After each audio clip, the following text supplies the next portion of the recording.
Ngayon ay maaaring ibang-iba sa nakita nyo sa nakaraan. Sapagkat ito ay hindi basta trabaho lamang ng isang pulis o ilang pulis.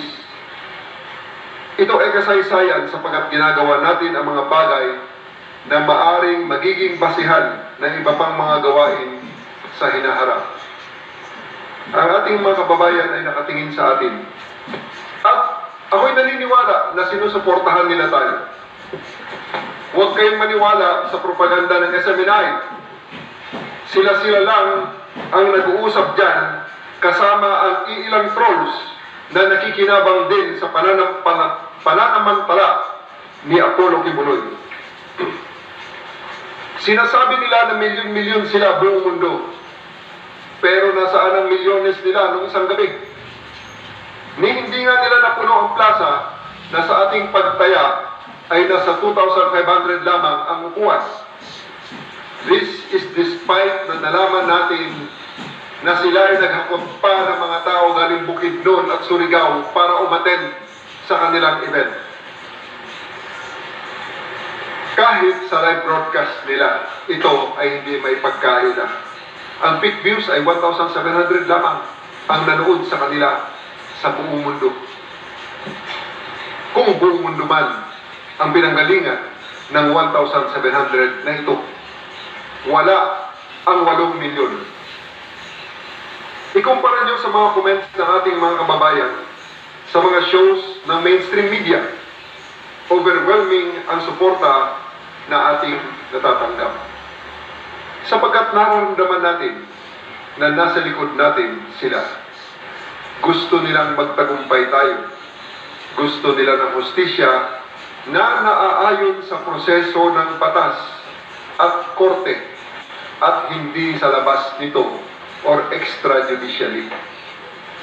Naiintindihan ng ating mga kababayan na nais nila na makamit ang tunay na hustisya. Hustisyang kailangan nating magpasakop lahat. At ito ay pinapatakbo ng ating mga korte. At ang unang hakbang para masimulan ang hustisyang ito ay ang pagrespeto sa warrant of arrest sa pamamagitan ng mapayapang pagsuko. Tapos na ang panahong hinahanap natin ang hustisya sa kalsada. Nakita na natin ang pait na idinulot nito sa ating mga kababayan na hindi man lang nabigyan ng pagkakataong idepensa ang mga sarili nila, lalong-lalo na sa kanilang pamilya. Hindi tayo ang pulis na kinakatakutan ng mga tao. Tayo ang pulis na pinaniwalaan ng mga tao. Narito tayo para protektahan ang lahat. Siguraduhin na patas ang batas at ipakita na walang nakahihigit sa batas. Hindi lang ito tungkol sa pagsiserve ng warrant of arrest sa isang tao. Tungkol ito sa pagpapakita sa bawat Pilipino na ang kanilang pulis ay naririto para sa kanila upang protektahan sila at gawin ang tama. At bilang panghuli, uulitin ko sa inyong lahat, ginagawa natin ang trabaho natin, nasa panig tayo ng batas. Kung sa hinaharap, magreklamo man si Apollo Kibuloy laban sa atin, iisa ang depensa. Tayong lahat ay ginagawa lamang ang trabaho natin at higit sa lahat para sa inyo. Lahat kayo ay sumunod lamang sa utos ko.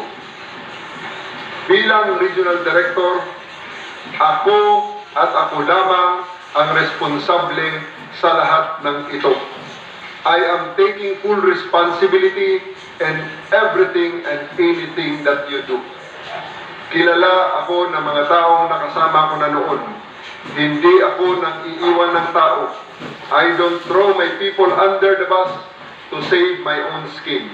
May isang enkwentro ako noon sa Fairview, Quezon City, tanghaling tapat, December 14, 2005. 4 ang namatay sa isang 300 square meters na lote at 16 ang inaresto namin. Nag-file ng harassment case at natapos lamang ito ng 2017 or after 12 years. pero lahat kami ay exonerated at na-promote din. Kaya magpakatatag tayo, bumugo tayo ng lakas sa kaalaman na mahalaga ang ginagawa natin. Tayo ay gumagawa ng magandang ehemplo para sa lahat. Kapag nahuli natin ang taong ito at mahuhuli natin siya, malalaman ng bawat Pilipino na pwede silang magtiwala sa ating na gawin ang nararapat. Magpatuloy tayo. Pagmalaki natin ang ating ginagawa, tapusin natin ito at ipakita sa mundo kung ano ang ibig sabihin ng pagiging pulis para sa Pilipino. We're almost there. Gawin natin ito ng sama-sama. Mabuhay ang PNP, mabuhay ang Dacoeño, mabuhay ang Pilipinas, at mabuhay tayong lahat. Thank you po. Kung may mga tanong po kayo. Yes. You are taking full responsibility over the operation. Yes, I do. Why do you declare this now?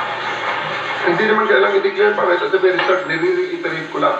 I am reiterating what is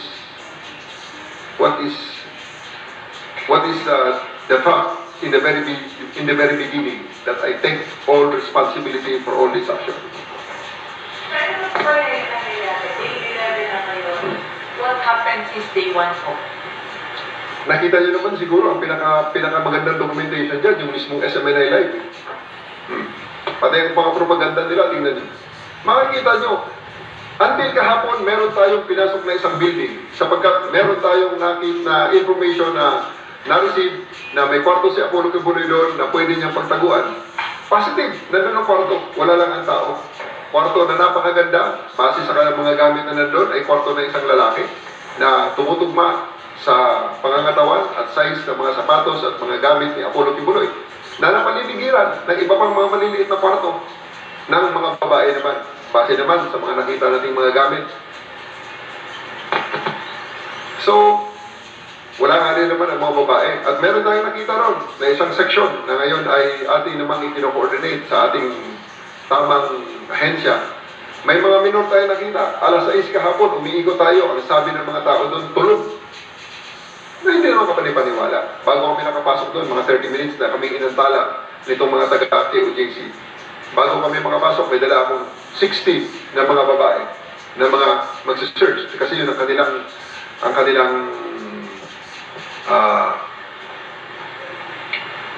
yun ang kanilang request na babae lang makapasok. Kasi halos lahat ng building dyan, ang mga nakatira ay babae.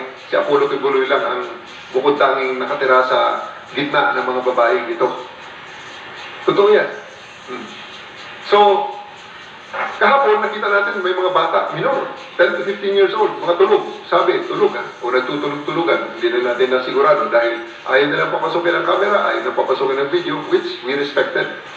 At doon sa 16 na tao ng mga babaeng pulis na aking dinala para sana maglughog doon sa kwarto, sa building na yon, 10 lang ang kanilang pinayagan. Again, on their terms.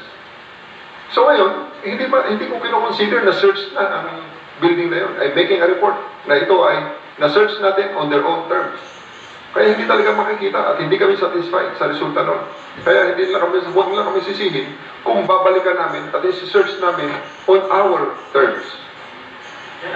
Before this operation, lahat naman ng search na sinasabi ng certification ng mga nauna mga agencies at iba-ibang mga agencies na pupunta sa kanila na gusto ko na ipakita sa akin.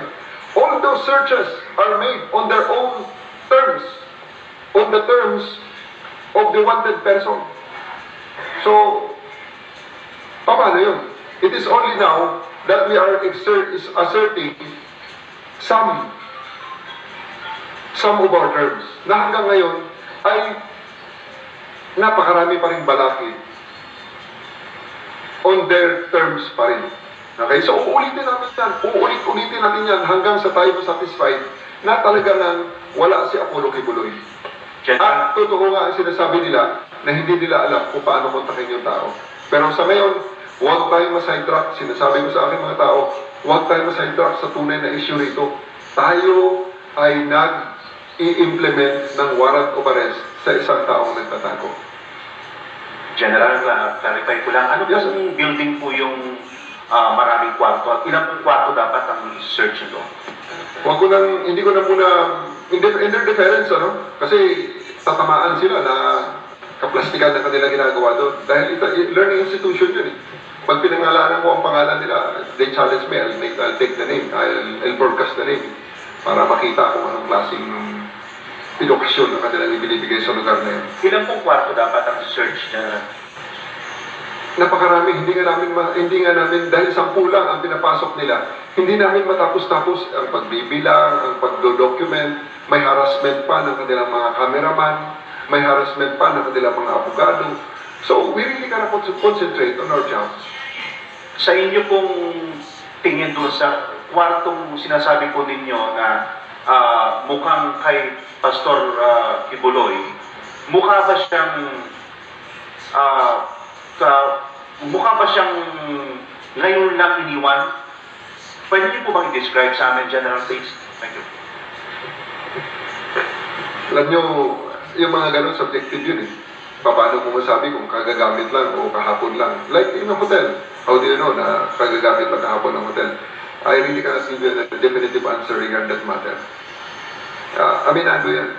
Unless na it will be on our own terms, papasukin niya ng Soko, hahanapin namin ang fibers ng mga buhok, kung kaninong mga buhok ang makakita namin sa kama, kaninong... Ngayon, sigurado yan. I-vacuum clean na naman nila yan. Dahil, nakita naman natin kung anong krimen eh. Human trafficking, child abuse. At nakita natin ang mga nagsasalita na ng mga biktima. Wala na makitang parang nagdidesperado ang ibang mga biktima nga na hanggang sa internet, nilalabas na nila ang kanilang mga karanasan. Kagabi, may lumabas na naman yung train niya, na karanasan niya. Walang babae na gusto ilabas ang ganong klaseng karanasan. Sino ba naman ang maging proud na gano'n ang ginawa sa'yo ni Apollo Kibuloy? So, we are really hell-bent on bringing him to justice.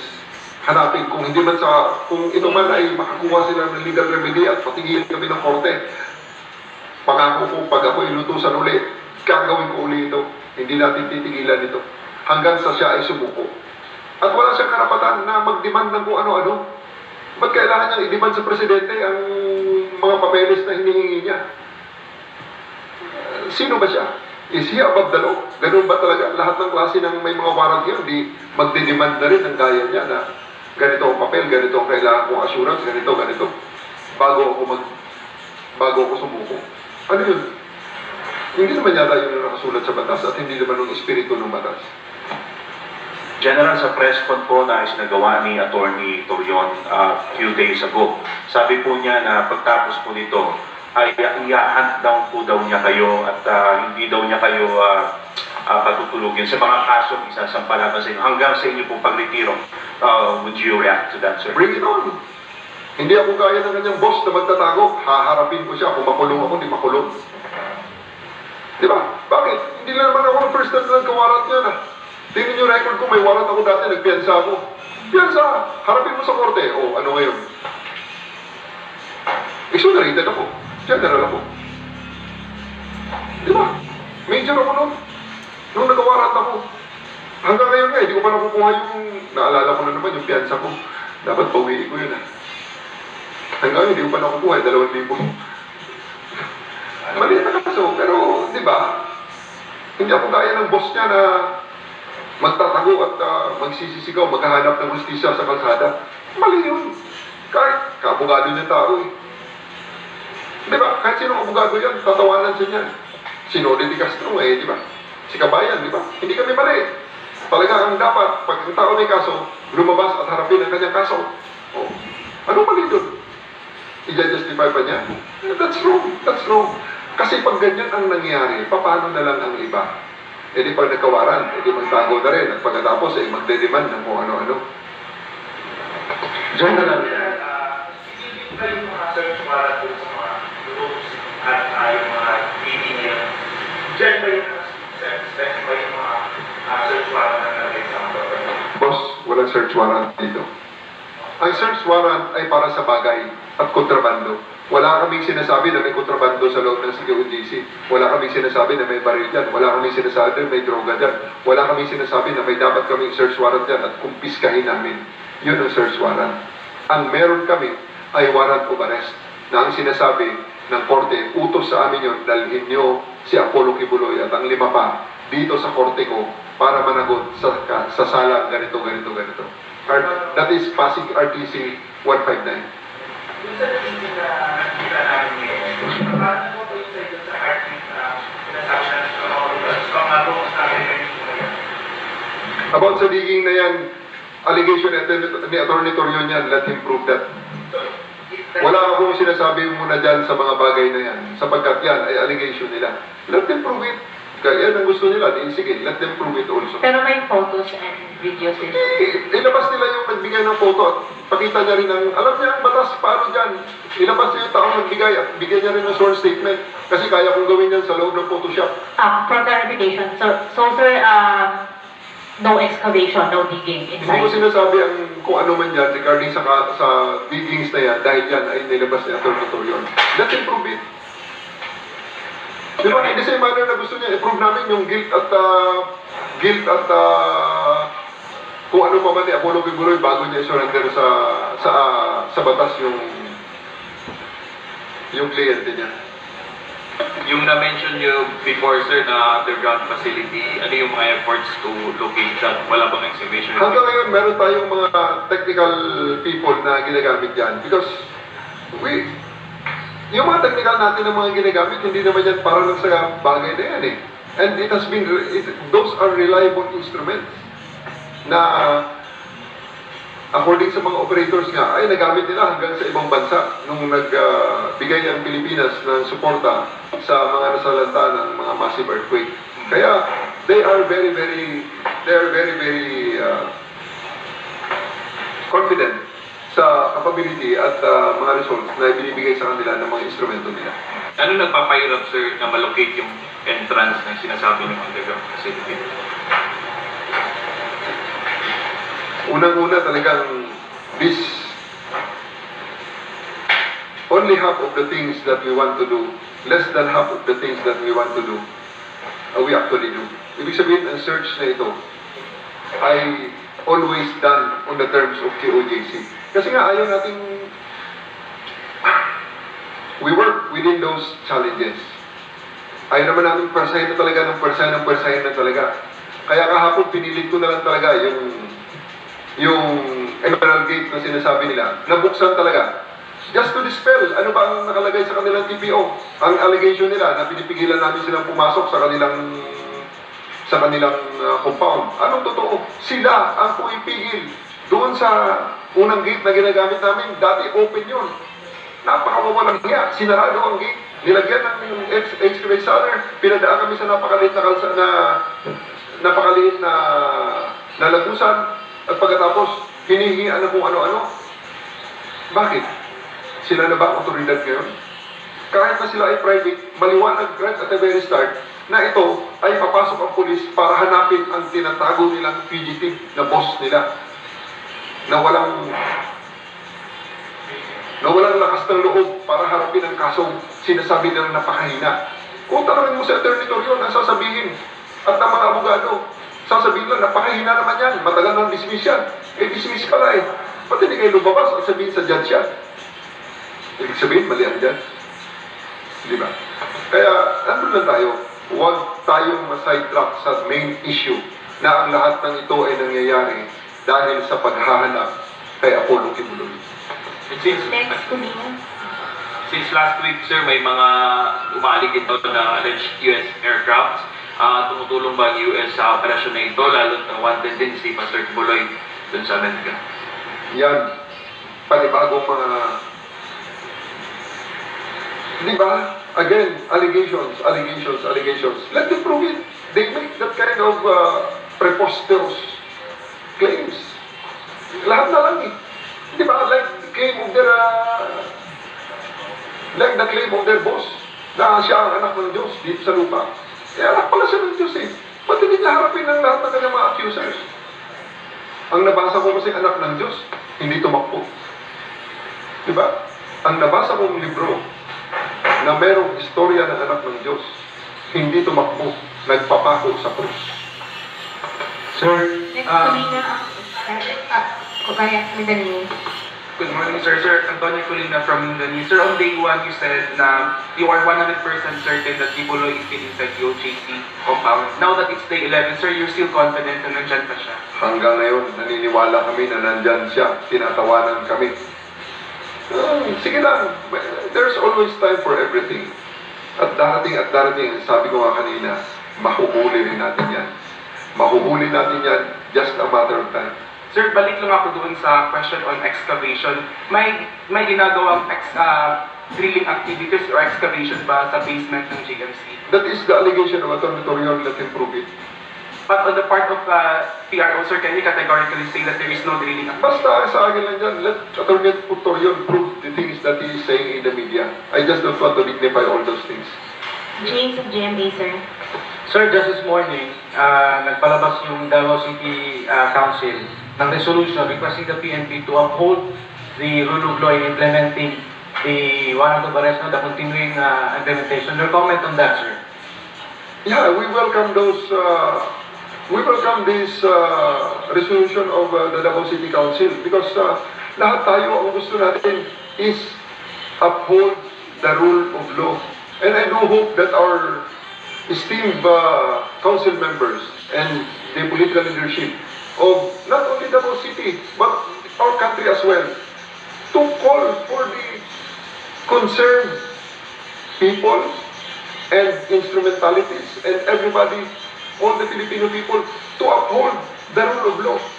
At central to this upholding the rule of law is the respect for the judicial processes. Babalik tayo sa pinakauna na nagsimula ng lahat ng ito. Ano yun?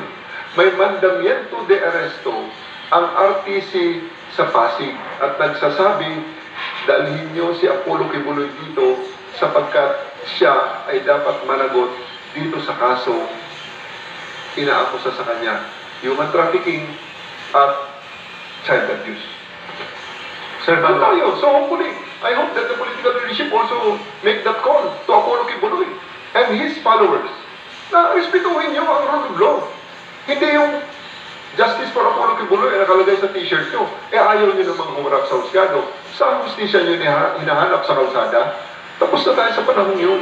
Ang hustisya ay hindi hinahanap sa kalsada. Ang hustisya ay hinahanap natin sa ating mga korte. Hindi ito political. Huwag natin haluan ng politika ito. Wala itong politika rito. Ito ay patas na pag-i-implement ng warrant of arrest. Gaya na napakaraming tao ngayon sa loob ng mga kulungan dito sa Davao City at sa iba pang parte ng bansa. Lahat sila. Dahil may utos ng korte na sila ay ulihin at ikulong, ikinulong sila. At meron silang mga court dates, humaharap sila sa judge, hinaharap ang kanilang mga kaso, dinidepensahan ng mga abogado, at ang mga hindi makakuha ng abogado, binibigyan ng gobyerno sa katauhan ng mga public attorney's office na mga naka-assign sa mga korte kung saan sila ay inaasunto. Sir, follow up lang. You mentioned kanina na you were doing the search on their terms. Kahapon, nag-set sila ng challenge to Pro 11 na papasukin daw yung media doon sa Cathedral at sa JMC building just to prove na no digging operations are being made by the police. Your comment on this one, sir. Thank you. Ang tagal na natin sinasabi nga na noon ay gusto nating isama ang media para sa lahat ng ito. Pagkatapos ngayon, again, on their terms, hindi na. Take for that. On our terms, on this part also. Senate of Inquiry, Sir, good morning po. I-follow up ko lang dun sa rooms po. Was it naka-tidy up po yung area dun sa rooms or clean? Malinis. Napakalinis. Para hotel. It's part of the school. Grace of Mindanao. Sir, follow up lang din. Clarification lang, sir, no? Saan particular po na building itong rooms na, room na sinasabi niyo po? Yun nga ayaw ko nang i-mention na ang pangalan nila dahil let them ask them kung ano ang pangalan ng school na yun, ng school na yun, ng building na yun. Ako mismo ay hindi naman tayo ganun ka reckless at hindi tayo ganun ka hindi tayo, ano ba ang term yan? Hindi tayo ganun ka-blasphemous. Kagaya ng boss nila siguro, na blasphemy is okay lang. Sa akin, I still, iba-ibang interpretasyon natin sa Biblia, pero I still believe that it's still the correct book. General, pwede ko ma-clarify yung sinasabi po ninyo na 13 to 15 years old na mga bata. Babae mo ba ito, lalaki, sir? Yes, babae. Mga babae. That's why we are coordinating with the proper authorities to make an inspection of that facility. Wala mga parents doon eh. Sa totoo lang. Wala mga parents doon. Ito po ay nakita niyo talaga, sir? Nakita ng ating mga searchers. Kasi mga babae nga lang ang mga searchers na pinapayagan nila doon. Yeah. At sa ganung oras ay tulog supposedly. Really something very, very fishy. Ano to, sir? Possible biktima ng human trafficking? Posibly that it will be for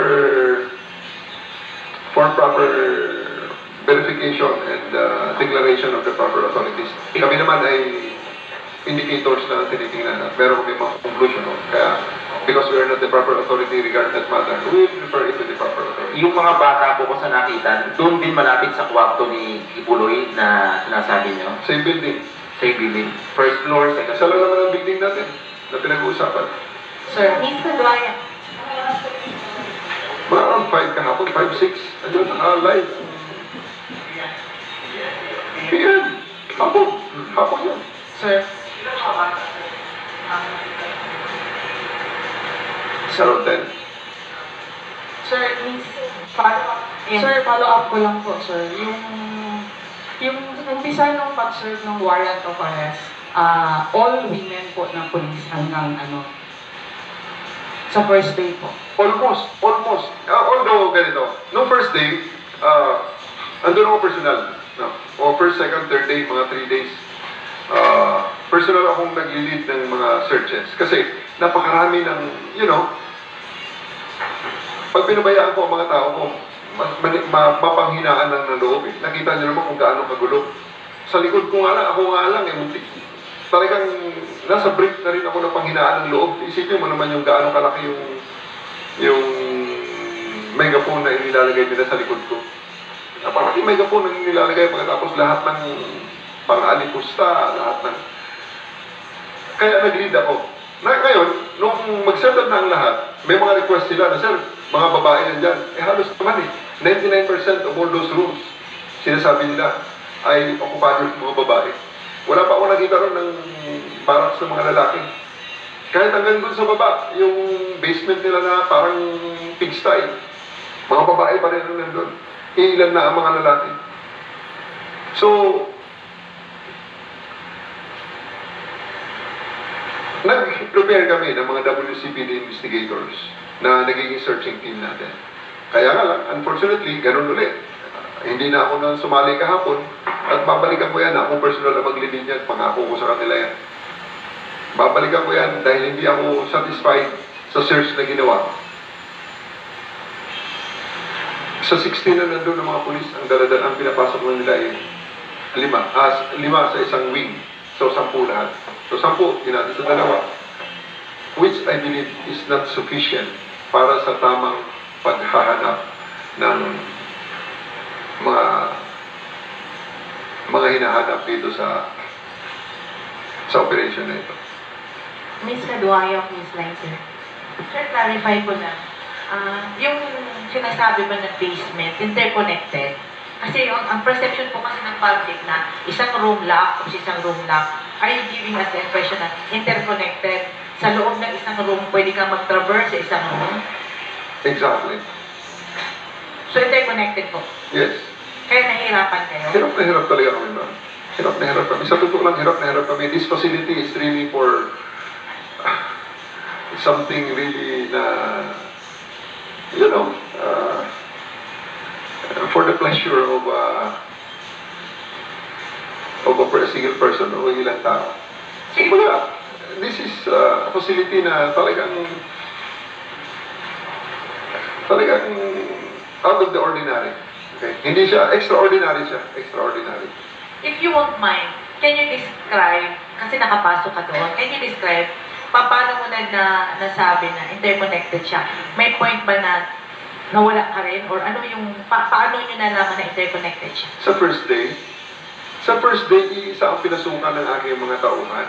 Sunod-sunod kami. Ang dala-dala ko noon siguro mga 60, 70 na mixture, police women, saka security, dahil hindi namin alam ang layout. Nung ending, after 1 hour, ako ay lumabas sa pinakagitna. May mga tao ko na lumabas sa kabilang side. May mga tao sa kabilang side. Nagkawala-wala kami. Dahil medyo mahaba nga naman ang aming grupo dahil ang pasilyo doon sa likod ng laundry ay isang tao lang. May pasilyo sa likod sa laundry. Pero yung laundry na, pag pumasok ka, kwarto. Pag pumasok sa kabilang kwarto, theater. Pag sunod sa kabilang kwarto, sa kabilang pinto, kwarto na naman. Ganun ang mga nakita namin Kaya yung mga tao ko, syempre, pag liko mo sa isa, hindi naman lahat makaliko ka agad. Siguro may mga dumiretso. Akala nila siguro ganun lang, na parallel lang. Pagpasok nila doon, ang labasan nila iba na. It's really a well-designed means. So are we talking here of complicated architectural and engineering, civil design? Napaka-complicated para sa akin. Napaka-complicated para sa akin. Magugulat ka. Yung isang kwarto doon, pagbukas, opisina. Opisina na lang mismong JMC, record section nila. Pero pagbukas doon, kwarto ng isang pastoral. Tapos doon sa record section na yun, pag liko mo ulit, malapit na sa boardroom ng mga presidente, ng kanilang board of advisors, andun na sa mga boardroom. So essentially, it's not the spirit of the law. Last 3 questions. Yes, Mama Brian of TV5. General, anong hamon mo ngayon kay Pastor Apollo Kibuloy at sa kanyang legal counsel kay Atty. Torion? Dati na yun At yan din naman ang hamon ng lahat sa kanya supposedly. At yan din sana ang kanilang magiging battle cry dahil palagi nilang sinasabi na justice for Apollo Kibuloy. Napakasimple ng hamon. Harapin mo ang kaso. Sabi niyo, mahina. Ipakita mo, magaling ka. Si Atty. Torion, napakagaling na abogado, pakinggan mo, napakagaling. Pero bakit takot kayo sa mahinang kaso na sinabi nyo, dismiss naman ng Davao yan, dismiss na ng kasong to, wala namang nangyayari. Ayun naman pala Harapin nyo, baka isang hearing nga lang yan. Tapos na kaagad yan, kung ganun kahina ang kaso at ganun kayo kagaling. General,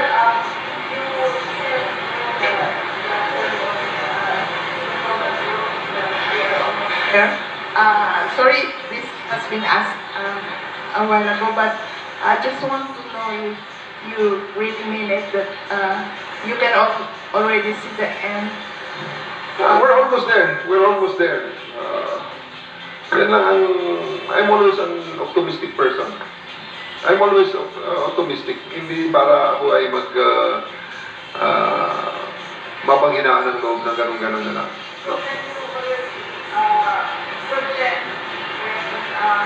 Ilang days na lang. But I'm optimistic, pero syempre, we are not foolhardy to actually predict things na si Apollo Kibuloy lang nakakapag-predict ng end of the world Tayo hindi, wala Siya lang. Kaya, siguro matagal pa. Takot lumabas kasi kung bukas na mag-end of the world, useless na rin yung pagtatago niya. Siguro matagal pa. Tanungin natin, gusto natin sagutin niya. Yes, sir. Di ba, narinig niyo yung sinabi ko noon sa Senado? Nung sinabi ni Carlo Catiil na they will welcome us with red carpet. At tinig ko ang kanilang challenge. Sige, ngayon natin gawin, ngayong araw. At tapos, ang sagot basta legal ang lahat. Ano pang illegal? Di ba? Humingi sila ng tulong sa korte. Ang binigay ng korte sa kanila sa protection order, hindi naman sinabing tumigil ang pag-search kay Kibuloy.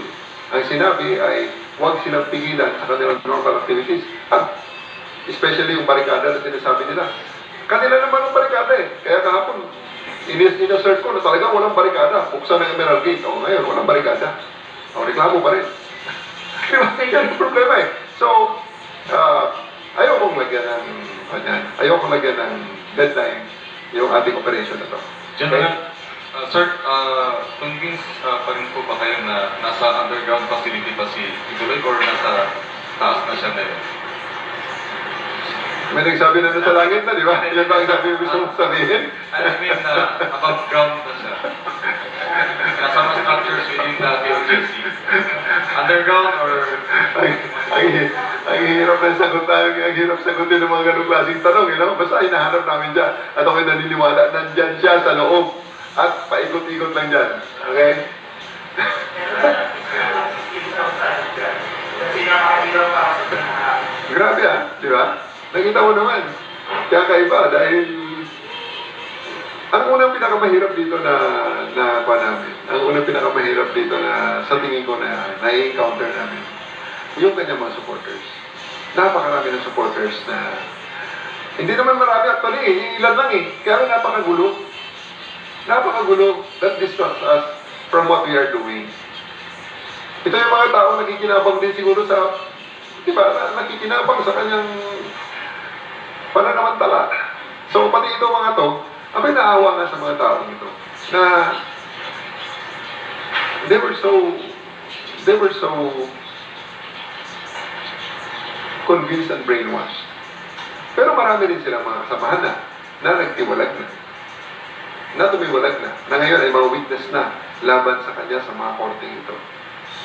Sa mga kasong ito pala. Sa mga korte, talagang pumunta ang mga tumiwalag na. Nandun may mga foreigners, nandun may mga Pilipina.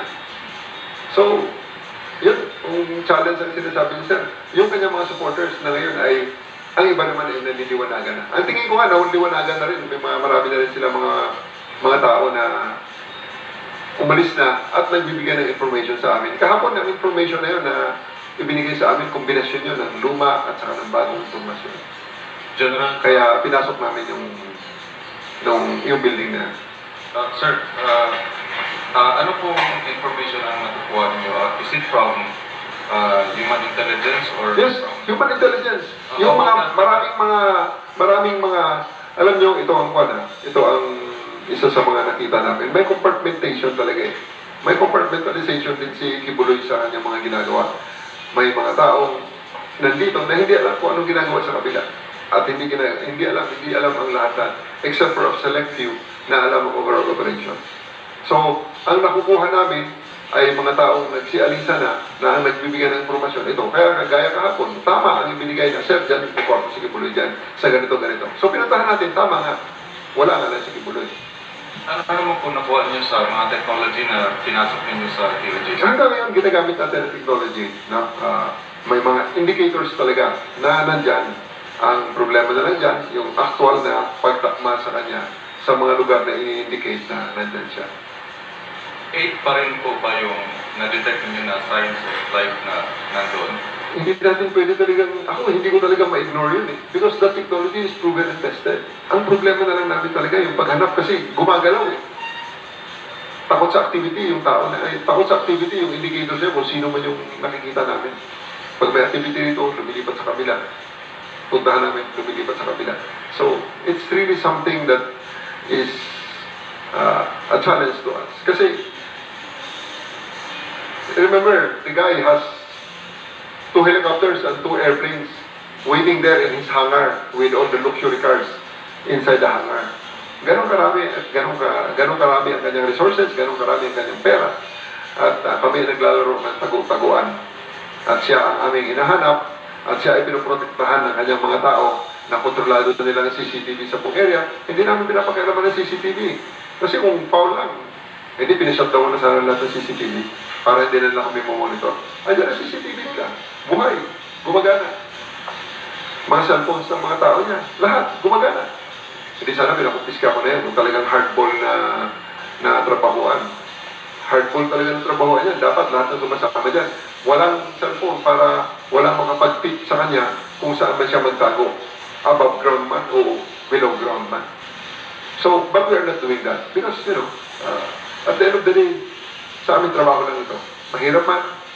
May paraang mahirap, may paraang madali. Dito tayo sa paraang tama. yung may respeto pa rin sa kanila, kahit na sila, hindi nila kami nire-respeto. Sir, if ever mag-conduct ng hearing dito sa Davao yung Senate on the alleged abuses ng PNP in enforcing the warrant of arrest, ano po din yung mga evidence ninyo na meron po mga abuses sa part po ng ginawa sa part ng PNP? Alam nyo, I'm really looking forward to any Senate investigation or congressional investigation in aid of legislation. Because we really believe, ako personally, I really believe na it's really time for legislative intervention on this matter, on this aspect. Hindi ko sinasabi na wala sa batas ang aming ginagawa, kasi kahapon si Attorney Domingo Cayusa ng former National President ng IBP or Integrated Bar of the Philippines sa kanyang interview sa 1PH Torrecon together with Mr. Llamas, sino yung host na isa, napunta rito nung the last time? Hindi, yung lalaki.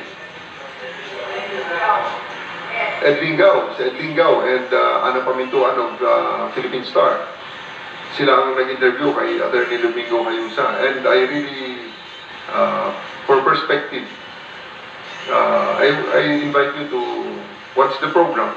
Because talagang, si Attorney Cayusa mismo nagsasabi na naiintindihan niya kung bakit ganito katagal ang ginagawa namin dito paghahanap.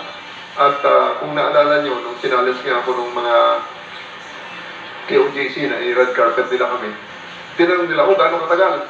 Sabi ko, minimum 1 month. Minimum. Ang sabi ko, 1 month. Hindi ako nagbibiro doon. It's with full sincerity and it is with full sincerity na I told them, minimum 1 month. Because gaano kalaki ang facility. Sa ngayon nga, hindi pa namin hinahalugog ang mismong dome. Yung dome, hindi pa namin mismong hinahalugog kasi that dome, based on their press release, naka 13 billion na sila ng investment yan sa, nandiyan sa Wikipedia entry na sila naman may gawa eh. Una, 6 billion ang worth ng dome na naging 13 billion ang construction cost. Ganun na kalaki ang pera na ipinasok mo sa structure na yan.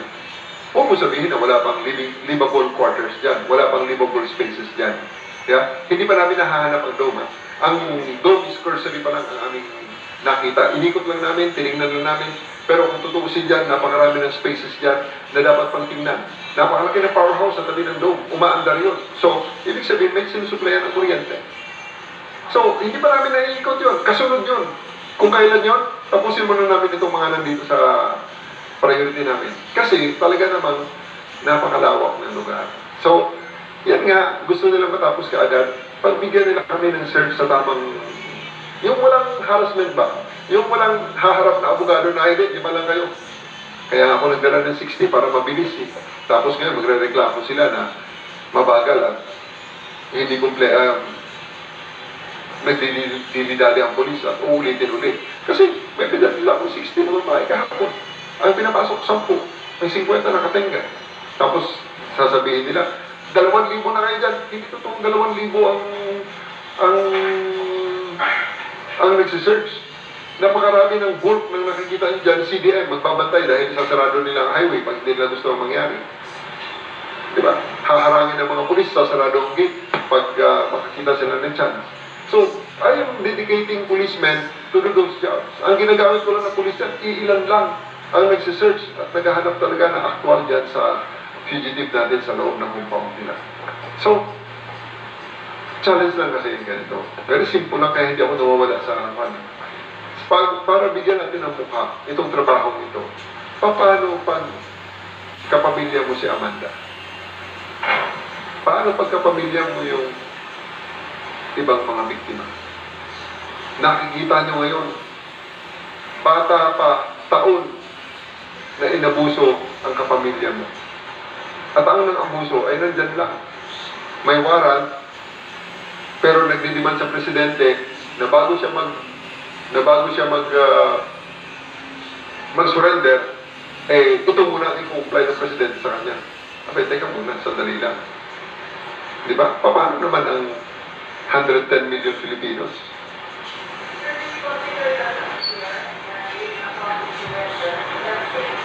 Na? Hindi filler yan eh. Right at the very start, yan ang kanila sinasabi sa presidente eh. Right at the very start noon pa, before pa itong operation na to, before pa ng June 10 operation, yan ang sinasabi nila. Susurrender na siya pag pinirmahan ng presidente ang deklarasyon na hindi siya extradite or hindi siya kung ano-ano mga term na sinasabi nila. Why? At tandaan natin ano, hindi siya wanted lang sa Pilipinas, wanted din siya sa Estados Unidos. Dalawang bansa ang ginawa niya ng krimen na naglabas ng legal na mandamiento de arresto. Kaya nga tumakbo sa Pilipinas pabalik dahil may warrant sa US. I really am not in the position to actually voice out kung ano man ang response ng pasensya na po kayo. Pero tingnan nyo na lang indicators. Wala namang sagot ang gobyerno sa kanya. No? Or may sagot pero I don't know. It may have to come from an official government spokesman. Brian, Tingipay, sir. General, may lumalabas na yun na sa budget daw ng PNP is 1 million per day itong operation natin. Hindi ko, wala akong idea gaano eh. Dahil the Chief PNP is here to support us. He has sent his budget officer to actually support us.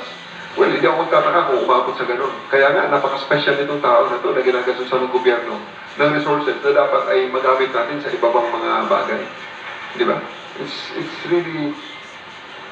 really very, very nakakasad, nakakalungkot na dahil ang ayaw niyang harapin ang isang mahinang kaso according to them, eh, ganito ang ginagawa ng gobyerno at ganito ang ginagastos natin. May mga dapat nasa relief operations tayo. Dapat tumutulong tayo sa ating mga kababayan na nasalanta ng bagyo. Nandito tayo ngayon, tingnan nyo.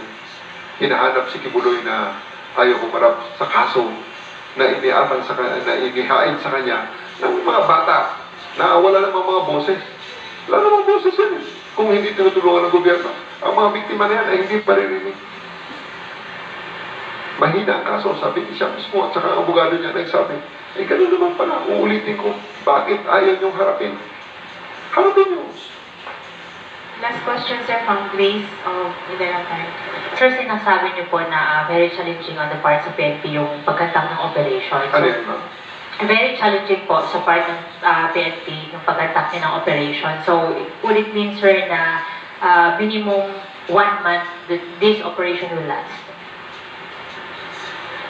Well, una kong nasabi yun sa Senate investigation. It's on record naman. I think it is on TV. Sa Senate investigation, nung sinalent sa ni Katiil na he will welcome us with red carpet, na hindi niya naman ang daming lang sinasabi, hindi na nila kayang panindigan. Diba? So, tinanong ako kung gaano katagal. Sabi ko mga 1 buwan, minimum. Pero, hindi pa yan sigurado. Kasi nga, at the end of the day, we can even fail after a year with this kind of resistance that they have. We can even fail. At the end of the day, every single day that passes, that we don't apprehend Apollo Kibuloy, is another day of injustice, is another day of traversity of the processes, is another day na hindi natin na-implement ang inuutos ng korte, which is very sad. That's why, persistent kami, tuloy-tuloy ang ating trabaho, hindi natin titigilan hanggang sa nahuli natin itong taong ito. With that, sir, kumusta din po yung ating kapulisan on the ground na, syempre, tatagal talaga yung operation. Yung iba, ulasan, initan. Totoo yun. Kaya nga, gaya na sinasabi ko kanina sa statement ko, alam ko na tayo ay pagod na. Nakakapagod ito at napakarami ng alipusta na ating natatanggap mula sa mga trolls. Hindi ko sinasabing marami ang nang-aalipusta. Ang nasasabi ko ay maraming alipusta ang aming natatanggap. Sa isang tao, siguro sa isang araw, kung birahin ako ng isang troll nila dyan na empleyado ng city ay siguro mga 100.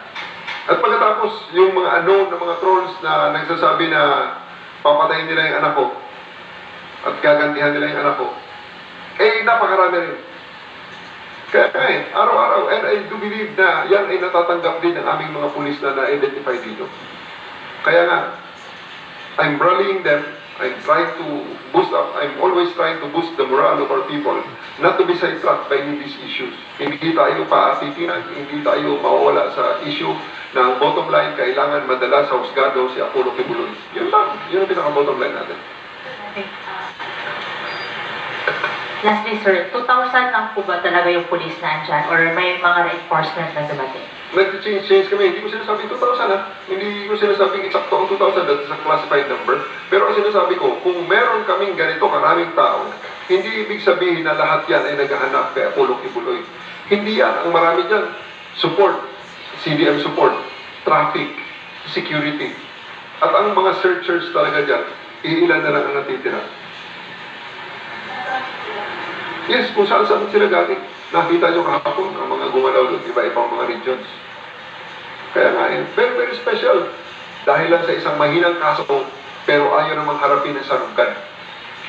Thank you very much, sir. Ladies and gentlemen, that ends our press briefing.